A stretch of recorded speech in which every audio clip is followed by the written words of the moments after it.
Hello बच्चों, कैसे हो? आज हम आपकी English text book panorama part 2 का पहला चैप्टर पढ़ेंगे। इस चैप्टर का नाम है द पेस फॉर लिविंग, यानी जीने के लिए रफ्तार। आपको याद है हमने पिछली क्लास में क्या पढ़ा था? हमने ऑथर यानी लेखक के बारे में पढ़ा था कि उनका नाम आर.सी. हचिंसन है और वो ब्रिटेन के उपन्यासकार यानी नॉवेलिस्ट हैं। इस चैप्टर में हमने उस दबाव के बारे में पढ़ा था जो तेज़ रफ्तार वाली ज़िंदगी इंसानों पर डालती है। हमने एक नाटक यानी प्ले की बात की थी जो लेखक डबलिन में देखने गए थे। इस नाटक में एक व्यापारी था जो अपनी ज़िंदगी की भयानक रफ्तार से चिंतित और परेशान था। फिर हमने रफ्तार की अच्छाइयाँ पढ़ी कि वह अब सफ़र करने को आसान और अम्यूज़मेंट पार्क्स को मज़ेदार बनाती है, और उसकी बुराइयाँ पढ़ी कि वो इंसानों को तनावग्रस्त कर रही है।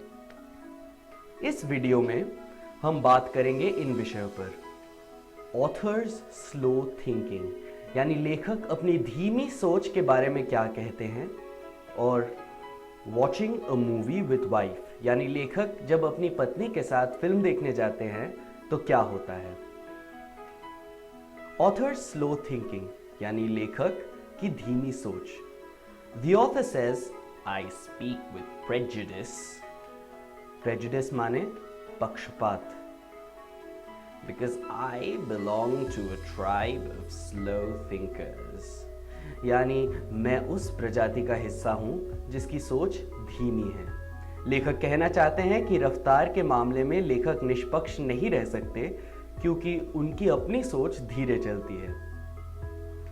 The author says he is cursed यानी शापित with l'esprit de l'escalier। ये एक फ्रेंच पद यानी फ्रेज है जिसका अर्थ भी लेखक ने बताया है: someone who comes up with the most devastating repartee after the party is over। repartee हाजिर जवाब को कहते हैं। लेखक के कहने का अर्थ है कि जब उनकी किसी से बहस हो जाती है तो झगड़ा खत्म होने के बहुत देर बाद सोच समझकर उनके मन में कई जवाब आ जाते हैं कि मुझे उससे ये कहना चाहिए था। लेखक बहस को पार्टी व्यंग करते हुए बोलते हैं। फिर लेखक इंटेलिजेंस टेस्ट की बात करते हैं। ये एक परीक्षा है जो मानसिक ताकत और समझदारी नापने हेतु बनाई गई है। हालांकि लेखक के मुताबिक ये टेस्ट इससे ज़्यादा सोचने की रफ्तार यानी स्पीड ऑफ थिंकिंग को नापते हैं। इसलिए इन परीक्षाओं में लेखक को सबसे कम नंबर आना निस्संदेह है। लेखक खुद को handicapped in the business of earning a livelihood पाते हैं। हैंडीकैप्ड यानी अक्षम। उनका कहना है कि वे पैसे कमाने में खुद को अक्षम पाते हैं, परंतु वे इस बात पर ध्यान नहीं देना चाहते। वे बात करना चाहते हैं कि आज के ज़माने में कैसे आनंद और मनोरंजन के साधन भी तेज सोचने वाले लोगों के लिए बनाए गए हैं। इसके लिए वो सिनेमा जाने का उदाहरण देते हैं। Watching a movie with wife, पत्नी के साथ मूवी देखना। हम पिक्चर देखने कब जाते हैं? अपने खाली वक्त में मज़े करने। लेखक यहाँ भी खुद को उलझन में पाते हैं। लेखक अपनी पत्नी के साथ फिल्म देखने गए। उनकी बीवी लेखक के मुताबिक तेज सोचने वाले लोगों में से है। फिल्म के बीच में स्क्रीन पर एक लड़की आती है तो लेखक पूछते हैं, is this the same girl as the one we saw in the beginning of the film, यानी ये वही लड़की है क्या जो एकदम शुरू में भी आई थी? लेखक की बीवी जवाब देती है, no there were actually 3 girls. मतलब दरअसल मूवी में 3 लड़कियां हैं। अ टॉल ब्लॉन्ड यानी लंबे बालों वाली सुनहरे बालों वाली लड़की। अ शॉर्ट ब्लॉन्ड छोटे कद की सुनहरे बालों वाली लड़की। And a medium sized brunette मंझले कद की ब्राउन यानी भूरे बालों वाली लड़की। ये मान के चलते हैं कि इनका नाम A, B और सी है। The hero is the man who takes his hat off when he comes indoors. यानी जो आदमी घर के अंदर आते ही टोपी उतारता है, वो वाला आदमी इस फिल्म का हीरो है। He falls in love with the girls B, C and A in that order. उसे तीनों लड़कियों से मोहब्बत होती है, पर पहले B से, उसके बाद C से, उसके बाद A से। लेखक के कहने का अर्थ है कि आज की फिल्मों की कहानियां भी इतनी जटिल हो गई हैं कि धीरे सोचने वालों को समझ ही नहीं आती। इसके बाद लेखक कहते हैं, a mind that has trained itself to work in a high gear can work in other gears just as well.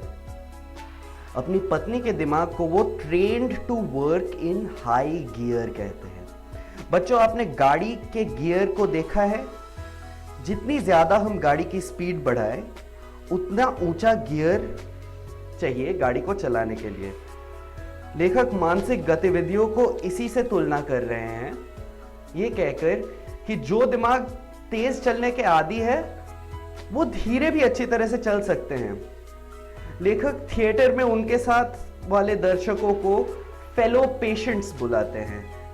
Fellow patients माने साथी मरीज। पेशेंट का मतलब होता है मरीज। वो कहना चाहते हैं कि वो मरीज जैसे है, हालांकि बाकी मरीज कम से कम फिल्म को समझने में असमर्थ नहीं हैं। आखिर में वे अपनी एक फिक्र जताते हैं, that those of us who do not think fast in the high street nowadays may not get a chance to think at all. बच्चों, हाई स्ट्रीट शहर के उस सड़क को कहते हैं जो मुख्य सड़क है, जहां कई दफ्तर और दुकानें भी हैं। लेखक हाई स्ट्रीट शब्दों का इस्तेमाल रोजमर्रा की आधुनिक जिंदगी को दर्शाने के लिए करते हैं। वे ये फिक्र जताते हैं कि आज के दिन जो तेज सोचने की क्षमता नहीं रखता, हो सकता है आगे जाके उन्हें जिंदगी भर सोचने का मौका ही ना मिले। तो बच्चों, आज हमने क्या सीखा? हमने पढ़ा ऑथर्स स्लो थिंकिंग, लेखक की धीमी सोच के बारे में, कि वे अपने बारे में क्या कहते हैं कि उनमें धीरे सोचने की ही क्षमता है, एवं अपनी जिंदगी में धीरे सोचने की वजह से क्या दिक्कतें आती हैं उनके बारे में लेखक ने हमें बताया है। Watching a movie with wife, पत्नी के साथ फिल्म देखना। इस हिस्से में हमने पढ़ा कि लेखक फिल्म की जटिल कहानी को समझ ही नहीं पाते, धीरे सोचने के नतीजे से उनका मनोरंजन भी नहीं होता। बच्चों, घर जाके अपनी किताब पैनोरामा पार्ट 2 का पहला chapter the pace for living अच्छे से पढ़ें। अगली क्लास में हम कुछ प्रैक्टिस क्वेश्चंस करेंगे ताकि परीक्षा को मद्देनजर रखते हुए आपका अभ्यास हो जाए। आशा करता हूं आपको मजा आया। आज के लिए सिर्फ इतना ही। Thank you.